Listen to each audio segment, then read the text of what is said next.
person is thinking this way. But once I understand his thought process or her thought process, I now put this person in this kind of box. So I would know how to relate with this one and this one without having any bias. Yeah. But I So would everybody will understand get you. along. Yeah. Do you get it? But when I kept seeing this man is like an onion. I'm talking about Papa Mohbad. He has different layers of personality. But if you look deep, it's a narcissist. Yep. I'm telling you. Yep. He doesn't care. He laughs at majority of people out there, but they don't get it. Why do you think? Because they were appealing to the emotions of the people in Southwest. He wore the sultana. When he went to Berekete, he had to wear the shirts and trouser.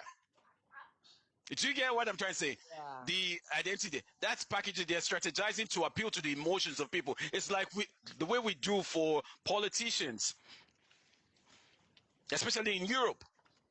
That's how you package them to make them appeal to the emotions of the public. And they're trying to gain traction from all of this. So I'll just say, Daddy Freeze, you got it wrongly. Why should they?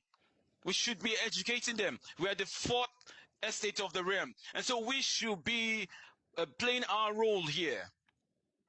Not staying on the fences. Whenever we see something that is wrong, we tell this is wrong, regardless. That's why all these back and forth Hammid is actually doing is just a walk in the park. You say, oh, you'll call the governor. Yes, everybody can have the governor. See, when Babatunde Fashion was the governor of Lagos, I had his number. I had his mail. It's not something, and by virtue of our job, we have all of this, but we don't let it get into our heads. And you say you're going to call the governor of the largest economy in sub-Saharan Africa, and you say, oh, come, want to hear of Mohbad. Mohbad is just to say there are some other people who died after Mohbad, and they didn't get the fault of this. Some people even died the same day Mohbad died too. Exactly. Remember.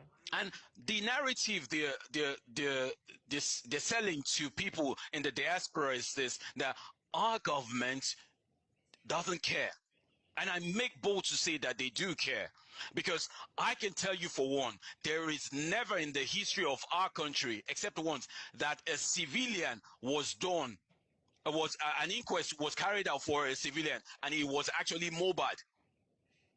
And do you know how much they spend on inquests or sittings at the court? These people don't understand. The forensic also, and the toxicology order, and everyone in the public saying, oh, where is the autopsy report? Is it going to be you to give the autopsy? Even Papa Mohbad has no right. They don't get it.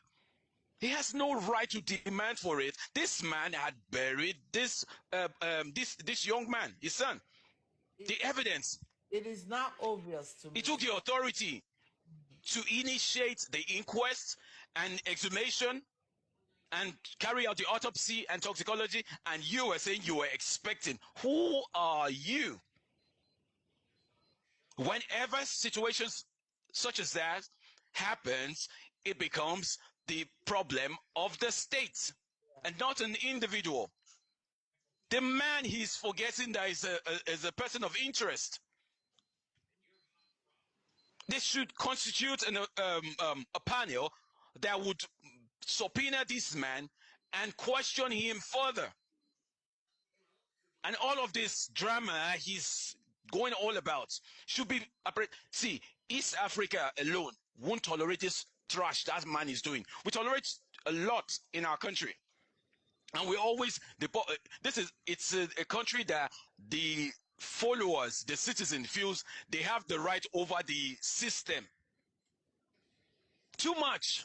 We have too much. They are like, let's say a father and mother in a house, and you have kids, and the mother says, what would you like to have for breakfast? One kid says, I'd like to have sandwich. Another one say pizza. Another one say porridge. So do you think the mother would now attend to all their yearnings? She must put her foot to the ground. This is what you're going to eat. And that's why we have leadership. So we shouldn't be tolerating all of the shenanigans that's going on. If you do this, you get this. Personally, me, I don't like driving. Do you know why? Because of the fines. What's the fine? You go drive now. Before you get home, they go send you your fine. But it's good. It's No, I get you. No, it keeps you sane. Yeah. It keeps you straightened up. This man ought to have been locked behind door. Why? How? I don't want to go violate TikTok's community page. Why did he have to carry the corpse from the scene? And he didn't see anything wrong there. And his followers and handlers, they are accusing Wumi of being, okay, let's just take this scenario. Wumi bite Mohbad, right? Darosha did the local embalming. Then Baba Mohbad went to bury the corpse. So isn't that an accomplice? Yes. So you get it. But these people are not seeing it this way, but they think we are all fools and we will take their garbage and accept it. So there is need for we journalists to set the record straight for these people. It's because a whole lot of people, if I listen to a lot of platforms, I just marvel how we think. You know, a lot of people on platform, they are assuming the role of a journalist, assuming the role of a police, assuming the role of a judge. Okay. Calling people, and they want to know it all. They do this. Blah, blah. Why don't they do this? Why don't they do that? Hey, see here, whenever you text someone Yeah.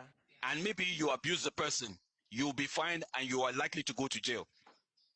Your boss does something to you and you quickly go on social media and you do it there. You go here and where? You go to somebody's house and you just do stuff. If the person calls the cops or the authority that you came to harass, the person go here and where? There is law and order, and they are not as educated. There's law and order. Most of all the information goes on internet. They